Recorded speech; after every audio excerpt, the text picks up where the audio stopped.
Isang taon na puno ng misteryo at kaguluhan ang ipinagbabanta ni Baba Vanga. Kanyang mga hula ay nagdulot ng pagkabighani sa buong mundo at ang kanyang reputasyon bilang isang Nostradamus ng Balkans ay lalong lumakas sa bawat taon. Bagaman hindi lahat ng kanyang hula ay eksakto, marami sa kanyang sinabi ang nagkakatotoo.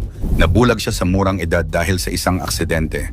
At mula noon ay sinasabing nagkaroon siya ng kakayahang makakita ng mga bagay na hindi nakikita ng ordinaryong tao. Ang mga sumusunod na kilalang pangyayari ay nahulaan umano ni Baba Vanga, gaya ng pag-atake noong September 11, 2001 sa 9/11. Ang pagkasawi ni Princess Diana, ang pagkakaroon ng unang African-American na presidente na si Barack Obama, at ang pagputok ng Chernobyl, at marami pang iba na tila naging makatotohan. Maraming mga tao ang naniniwala sa kanyang kakayahan, kaya marami siyang tagasunod. Taon-taon ay may mga lumalabas na balita tungkol sa mga hula niya na tila umano naging totoo. Marami ding nagsasabi na ang kanyang mga hula ay magaganap pa lang ngayon, sa susunod na taon at susunod na henerasyon. Kaya naman sa videong ito ay ating aalamin ang 10 nakakatakot at nakakakilabot na prediksyon ni Baba Vanga sa taong 2026. Number 10. Pagkakaroon ng advanced weather manipulation. Prediction: the forces of nature will be controlled. Sinasabi raw ni Baba Vanga na ang panahon ay posibleng manipulahin ng tao. Gaya ng paglikha ng ulan, pagpapaulan ng niyebe, pagbuo ng bagyo, o pagkontrol sa tagtuyot.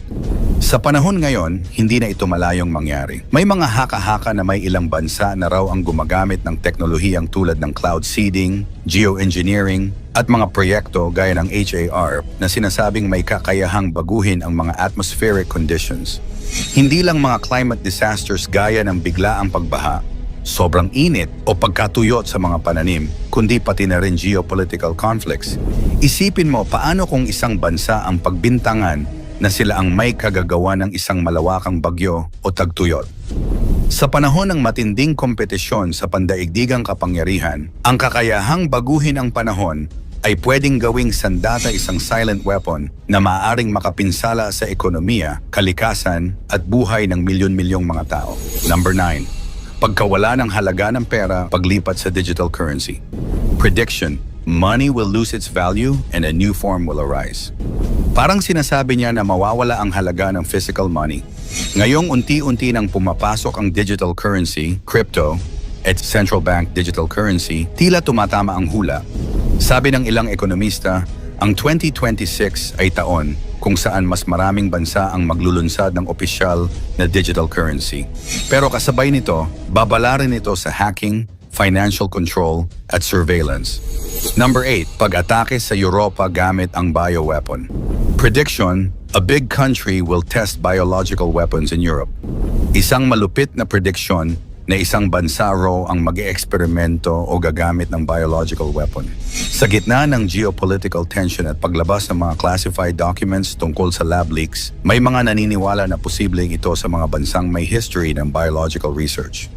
Ito raw ay magdudulot ng panibagong panic at health crisis. Number 7. Pagkawala ng moralidad ng tao. Prediction: people will stop distinguishing good from evil. Ayon kay Baba Vanga, dumarating na ang panahon kung saan nawawala na ang moral compass ng sangkatauhan. Mapapansin ito sa social media, fake news, cancel culture, at desensitized na mga tao sa karahasan. Sa 2026, maaaring tumaas pa ang mga issues sa mental health, identity crisis, at mga extreme ideology. Number 6. Paglitaw ng bagong energy source mula sa kalikasan. Prediction: a new energy source will be discovered in nature. May mga scientists na nagtuturo sa nuclear fusion, zero-point energy, or hydrogen-based fuels.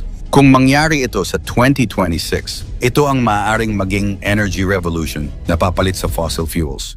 Positibo ito, pero babala rin pag-aagawan ito ng mga makapangyarihang bansa.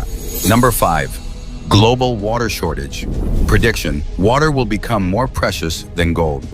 Ayon umano sa hula ni Baba Vanga, pagsapit ng taong 2026, posibleng danasin ng mundo ang isang matinding kakulangan sa malinis na tubig. Sa kasalukuyang datos mula sa United Nations, tinatayang bilyon-bilyong tao na ang wala pa ring access sa ligtas na inuming tubig, at kung magpapatuloy ang ganitong trend, Baka nga tama si Vanga, baka dumating ang panahon na mas mahal pa ang tubig kaysa sa ginto. Ang kakulangan sa tubig ay hindi lang simpleng inconvenience. Maaari itong magdulot ng malawakang krisis, posibleng magkaroon ng mass migration, kung saan ang mga tao ay mapipilitang lumikas mula sa mga tuyot at tigang na lugar. Maaari ring magdulot ito ng gulo at kaguluhan sa mga bansang mag-aagawan sa natitirang supply ng tubig. At syempre, apektado rin ang agrikultura na magtutulak sa pagtaas ng presyo ng pagkain at iba pang pangunahing bilihin. Sa kasalukuyang data ng United Nations, bilyon-bilyong tao ang kulang sa malinis na tubig. Maaring magsanhi ito ng migration, conflict at pagtaas ng presyo sa pagkain at kalakal. Number 4. Pagkakaroon ng space disaster o asteroid threat. Prediction: a celestial body will threaten the Earth. Tila may babala siya ukol sa isang malaking space object na magiging banta sa mundo. May mga report mula sa NASA na patuloy ang monitoring sa mga near-Earth objects. Habang maliit ang tsansa, sinasabing ang 2026 ay posibleng magdala ng surprise cosmic event. Number 3. Pagtaas ng artificial na pagkabuntis at genetic engineering. Prediction: humans will be grown in labs. Ayon sa hula, magiging normal na raw ang mga lab-grown babies o artificial wombs. Ngayon pa lang may mga bansa na nagsasagawa ng ganitong research sa 2026. Posibleng ito'y maging legal at laganap.